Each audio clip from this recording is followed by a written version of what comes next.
రైతులను నమ్ముకున్న పార్టీలు రాజ్యాలు వెళ్తుంటే భూమినే నమ్ముకున్న రైతుల బతుకులు మాత్రం మారట్లే. రైతే దేశానికి వెన్నుముకని జబ్బలు చరుచుకోవడమే తప్ప అన్నదాత భుజం కాయాలన్న సోయి లేకపోవడం పెద్ద సమస్య.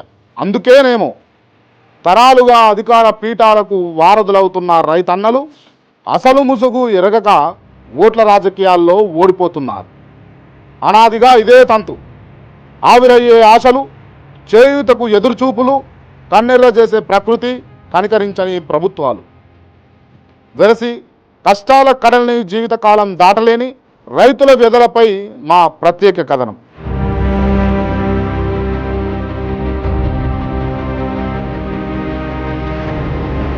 రేవంత్ రెడ్డి గారు అధికారంలోకి రాకముందు ఏం చెప్పారంటే, డిసెంబర్ 9 తారీఖు రోజు నేను రాగానే తొలి సంతకం రుణమాఫీ మీదనే పెట్టేస్తా, లేనోళ్ళు కూడా 2 లక్షలు తెచ్చుకోండి.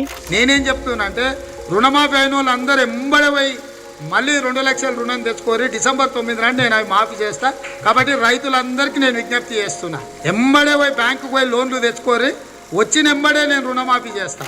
నా పేరు శంకర్ భాస్కర్, జక్రాన్పల్లి. రుణమాఫీ కాలేదు మాకు. మా ఊళ్ళో సొసైటీ నెంబర్స్ 276 మంది సొసైటీ నెంబర్స్ ఉంటారు. రుణమాఫీ ఇప్పుడు కాలేదు మాకు. ఈ ఉన్నవారికి కూడా 276 మందికి 276 మంది రుణమాఫీ కాలేదు. 1,20,000 సార్ ఎందుకు కాలేదంటే అది ప్రాసెస్ నడుస్తుంది అంటే చెప్పిండు. అదైనా మాకు చెప్పాలి కదా, మరి రుణమాఫీ మీరు 2 లక్షలు కట్టుకుంటే మేము ఏం చెప్తామని. అవి కట్టుకోమంటలేడు, ఎత్తమంటలేడు, మరి ఏం చెప్తలేడు. దాంట్లో ఏమీ లేదు. నా పేరట 4 లక్షలు పోని కాకపోని, మరి మా భార్య పేరట 45,000 ఉండే. 45,000 ఆమె కావాలి కదా. మరి అప్పు మా వాళ్ళ పేరు మీద 1,00,000 రూపాయలు, నా పేరు మీద 1,00,000 రూపాయలు. అగ్రికల్చర్ దగ్గరికి పోతే 5 అంటారు, బ్యాంకుల దగ్గర కూడా పోతే 5 అంటారు, కానీ పాలేదు. మీది 2 లక్షలు ఉన్నది అన్నాక కూడా 2 లక్షలు ఉంటే కూడా కట్టవాక మిత్తి కట్టాం. ఆ మిత్తి కట్టినా కానీ ఇంకా మళ్ళీ 5 అంటారు, కానీ అయితే లేదు. ఇద్దరిది కాలే, ఎవరిది కాలేదు. నా అట్ల పైసలు అందులో కాపులంలో పడుతోని నాది అప్పు చూపెట్టలేదట. బ్యాంకు వాళ్ళు పోతే నీ అప్పు చూపెట్టలేదు, నీ అట్ల పైసలు పడ్డాయి అని అంటారు. నాకు మాపిరా, నాకు ఏం సంతోషం లేదు.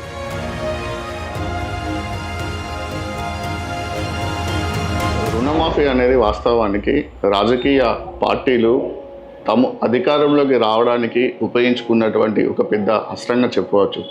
సో మొదట మనకు అప్పుడు ఉమ్మడి ఆంధ్రప్రదేశ్ ఉన్నప్పుడు కాంగ్రెస్ ప్రభుత్వంని అధికారంలోకి తీసుకురావడానికి వైఎస్ రాజశేఖర రెడ్డి మొదటగా ఈ రుణమాఫీ స్కీమ్ని తీసుకొచ్చారు.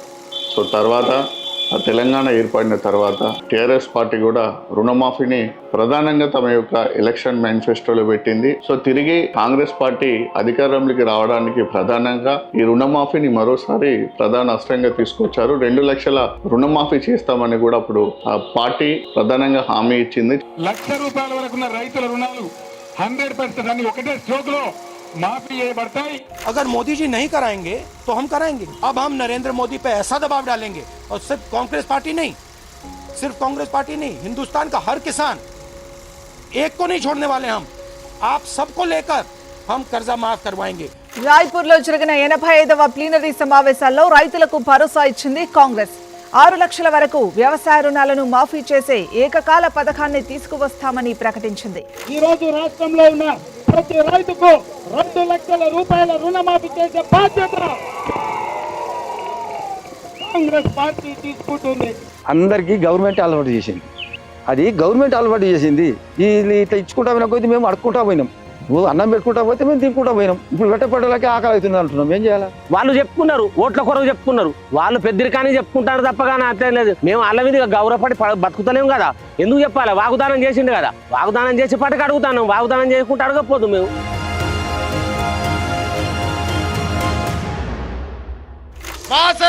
సరస్వతి మందిరం మీద ఒట్టే చెప్తున్నా, 15 ఆగస్టు లోపల రైతాంగానికి 2 లక్షల రూపాయల రుణమాఫీ చేస్తుంది మా ప్రభుత్వం. ఆగస్టు 15లోగా ఏకకాలంలో 2 లక్షల రుణమాఫీ 100 రోజుల్లో అమలు చేస్తామన్నాయి.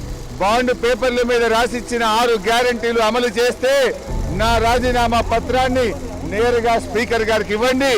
గౌరవనీయ ముఖ్యమంత్రి గారు ఆ మధ్య మాట్లాడుతూ రుణమాఫీ గురించి హరీష్ రావు దీక్ష చేయాలన్నాడు, నిరుద్యోగుల గురించి కేటీఆర్ దీక్ష చేయాలన్నాడు. మరి అన్నీ మేమే చేస్తే నువ్వేం చేస్తావు? 31,000 కోట్ల రూపాయలు వెచ్చించి రైతులను రుణ విముక్తుల్ని చెయ్యాలని ప్రజా ప్రభుత్వం నిర్ణయం తీసుకోవడం జరిగింది. రైతు రుణమాఫీకి 6 పేజీల నియమ నిబంధనలు అని చెప్పి ప్రకటించారు. ఈ నియమ నిబంధనలే రైతుకు ఉరితాళ్ళు. 2 లక్షలు రుణమాఫీ చేస్తాం ప్రతి రైతుకు అన్నారు. ఎన్నికల అనంతరం గెలిచినాక కుటుంబం పేరు మీద కుటుంబానికి 2 లక్షలు అంటారు. ఆ కుటుంబానికి 2 లక్షలు కూడా దాదాపు అమలు జరుగుతలేదు. 50% మంది రైతులకు ఇంకా రుణమాఫీ కాలేదు. ఇప్పటి వరకు మా రుణమాఫీ కాలేదు. రైతు బంధు వేయలేదు. మా ముగ్గురికి ఉన్నది. ఒకరి పేరు మీద 1,18,000, ఒకరి పేరు మీద 1,18,000, నాకు 35,000 మా రేషన్ కార్డు మీద. మేము 4 ఉన్నాం రేషన్ కార్డు మీద. మా రుణమాఫీ 2 లక్షలు రుణమాఫీ అన్నాడు. రుణమాఫీ చేసి పారేయాలి. ఇది లేదు అది లేదని ఇవన్నీ ఎందుకు చెప్పాలి? చెప్పదు కదా. మరి ఒక్కరికన్నా రాలేగా బిడ్డ. ఎవరికన్నా ఒక్కరికి వచ్చినా మేము సపరేట్ కూకుందాం. ఎవరున్నా 2 లక్షలు మాఫీ అన్నాడు. సరే 2 లక్షలు మాఫీ చేసి కడవ కట్టుకుంటాం కదా. ఏ గవర్నమెంట్ గతంలో పెట్టండి రిస్ట్రిక్షన్స్ పెట్టింది, టెక్నికల్ ఇష్యూస్ పెట్టారు. అంటే ఆధార్ కార్డులో నేమ్ ఒక రకంగా ఉండడము, పాస్బుక్ లో ఒక రకంగా ఉండడము, ఇంకా క్రాప్ లోన్ సంబంధించినటువంటి మన ఏదైతే బుక్ ఉంటుందో దాంట్లో ఒక రకంగా ఉండడము, 2 లక్షల పైన ఉన్న వాళ్ళకు కూడా పక్కన పెట్టడం జరిగింది. సర్కారు పేరు లేదంటున్నారు. పేరు ఉన్న వాళ్ళకే ఇస్తాము, పేరు లేని వాళ్ళకి ఇవ్వమంటున్నారు. అట్లా సుఖ అప్లై చేసిన పేరు వస్తలేదు. రేషన్ కార్డు అంటే ఇప్పుడు 70 మందికి లేదు. 170 మందికి 70% మంది 70 మందికి లేదు. ఇప్పుడు ఆడు ఎప్పుడు తీసుకోవాలి, మళ్ళీ ఎప్పుడు వాడాలి, అది ఎంత వరకు? మరి ఇప్పుడు మా దగ్గర బగ్గ అమౌంట్ కూడా లేదు కదా సార్. 50,000 గరీబ్ వాళ్ళకే కాకుంటే ఎట్లా? అందరికి రావాలి కూడా అందరికి మాఫీ చేయకు. ఉన్న కాడికే చేయమంటున్నారు కదా. బాగా చేయమంటలేం కదా. 65,000 ఉంది, 65,000 ఎక్క చేయమంటలేం కదా. ఇద్దరం అన్నదమ్ములే. నేను ఒక్కడిని తిను, నువ్వు తినకపోతే ఎంత బాధ అనిపిస్తుంది. ఇది కూడా అంతే. అయితే అన్నప్పుడు అందరికి ఇస్తానన్నప్పుడు అందరికి ఇవ్వాలి, అందరికి కట్ కావాలి, అందరికి మాపి అయినప్పుడే అందరు హ్యాపీగా ఉంటారు. మీకు మళ్ళీసారి ఓటే అన్నంటే కూడా వేస్తారు. ఆదిలాబాద్ జిల్లా తలమడుగు మండల కేంద్రంలో రుణమాఫీ జరగలేదని రైతులు ధర్నా చేపట్టారు.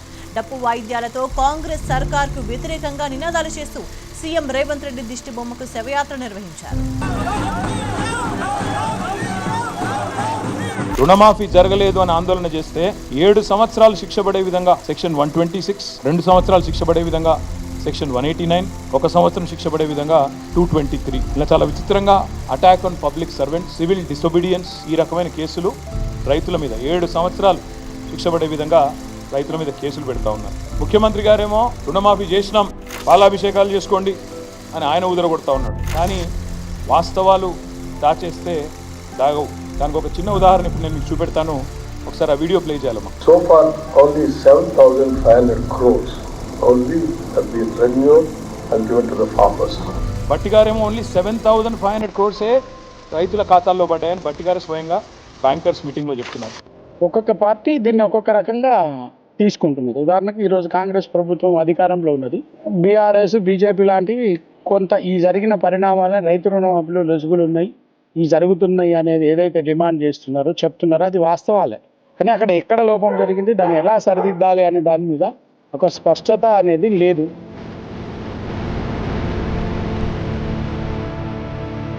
యములాడ రాజన్న, యాదాద్రి నరసన్న, భద్రాద్రి రామన్న, వరంగల్ భద్రకాలమ్మ, బాసర సరస్వతమ్మ, ఆలంపూర్ జోగులమ్మ, జూబ్లీ హిల్స్ పెద్దమ్మ, ఎక్కడిది ఏడ మీటింగ్ పెడితే అక్కడ దేవుళ్ళ మీద ఒట్టేసి మరి సీఎం సార్ చెప్పిండు 15 ఆగస్టు నాటికి పక్క 2 లక్షల రుణమాఫీ చేసి తీర్తామని. ముఖ్యమంత్రి గారు చెప్పిన రోజు ఇయాలనే అన్నట్టుగానే మాట నిలబెట్టుకుండబ్బా. రుణమాఫీపై కాంగ్రెస్ ప్రభుత్వం రైతులను నిండా ముంచింది. పంట రుణాల మాఫీ విషయంలో రేవంత్ సర్కార్ విసుగుగా మాట తప్పింది. రుణమాఫీపై చెప్పింది కొండంత, చేసింది గోరంత. 45,000 కోట్ల రూపాయల రుణమాఫీ చేస్తామని ఆర్భాటంగా ప్రకటించిన ప్రభుత్వం ఇప్పటి వరకు చేసింది మాత్రం నామం మాత్రమే. చెప్పిన దాంట్లో సగం మంది అన్నదాతలకు కూడా రుణమాఫీ జరగలేదు. టీవీ ఛానల్ వాళ్ళ కొరకు పనిచేస్తాయి, మా కొరకు రైతు కొరకు ఎవడు చేయండి నాన్న. రైతు కొరకు చేసేటోళ్ళు లేనే లేడు ఎవడు. రైతు కొరకు చేసినాక రైతు గిట్టెందుకు సన్నం అవుతాడు? రైతు కొరకు చేయరాళ్ళు. వాళ్ళ ఓట్ల కొరకు, వాళ్ళ పెద్దరికాల కొరకు, వాళ్ళ లీడర్షిప్ కొరకు వాళ్ళకు చేసుకుంటారు, కానీ రైతు కొరకు చేయరు. ప్రసార మాధ్యమాలు, ప్రజల మాధ్యమాలు అంటే ప్రసార మాధ్యమాలు, మీడియా ప్రజలకు సంబంధించినటువంటి విషయాలు మాత్రమే మనకు చెప్పాలి. కాలక్రమం ఏమైపోయిందంటే మీడియా రాజకీయ పార్టీలు, రాజకీయ నాయకుల యొక్క గుత్తాధిపత్యంలోకి వెళ్ళిపోయేసరికి ఏంటంటే పార్టీలు ఇప్పుడు ఛానళ్ళను పెట్టుకుంటున్నాయి. టీ న్యూస్ ఛానల్ ఉంది, అంటే బీఆర్ఎస్ పార్టీకి సంబంధించినటువంటి ఛానల్. అది వాళ్ళకి ఏదైతే మైండ్ సెట్ ఉంటుందో, ఏ వేలైతే పోవాలనో ఆ వేలని వాళ్ళు చూపించుకుంటున్నారు. వేరే V6 ఛానల్ ఉంది, అది వివేక్ గారి ఛానల్. ఆయన ఏమున్నది, ఆయన ఏ పార్టీలో మారితే ఆ పార్టీకి అనుకూలంగా ఛానల్ చూపిస్తుంది. అంటే బీఆర్ఎస్ ఉన్నప్పుడు ఒకలాగా చూపిస్తుంది, కాంగ్రెస్ ఉన్నప్పుడు ఒకలాగా చూపిస్తుంది, బీజేపీ ఉన్నప్పుడు ఒకలాగా చూపిస్తుంది. వెలుపత్రిక అయినా V6 ఛానల్ అయినా కూడా అలా V6 న్యూస్ ఏమంటారు, ప్రతి దుష్టం ప్రజల పక్షం అంటారు. మరి ఎక్కడున్నాయి ప్రజల పక్షంలో? రైతు రుణమాఫీని ఎందుకో చూపించట్లేదు. ఏబిఎన్ ఛానల్ అయినా వేరే ఏ ఛానల్ అయినా కూడా, ఎందుకంటే పార్టీల చేతుల్లోకి మీడియా వెళ్ళిపోయింది. న్యూస్ ఉండట్లేదు, ఇప్పుడు కేవలం వ్యూస్ ఉంటున్నాయి.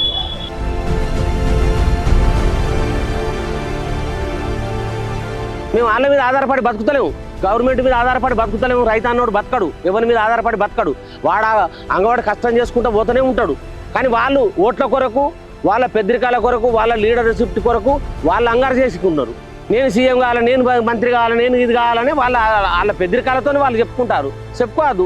2 లక్షల రుణమాఫీ చేస్తాం అనేసరికి, ₹1,00,000 రుణమాఫీ అనేసరికి రైతులకు చాలా ఆశ కలుగుతుంది. రైతులు ఎప్పుడు కూడా ప్రభుత్వం నుంచి మాకు ఏదో చేస్తారని ఆశించరు. ఆ ఆశ అనేది వారి మైండ్లో లేదు, ఉండదు కూడా. పార్టీలే వాటిని కల్పిస్తున్నాయి. ఎందుకు అనంటే వాళ్ళు అధికారంలోకి రావడానికి, వాళ్ళ అధికారం రావడానికి ఉచితాలను ఎరలుగా వేస్తున్నారు. ఈ ఉచితం అనే ఎరకు తాకినటువంటి ప్రజలు దానికి చిక్కుకొని విలవిల్లాడిపోతున్నారు.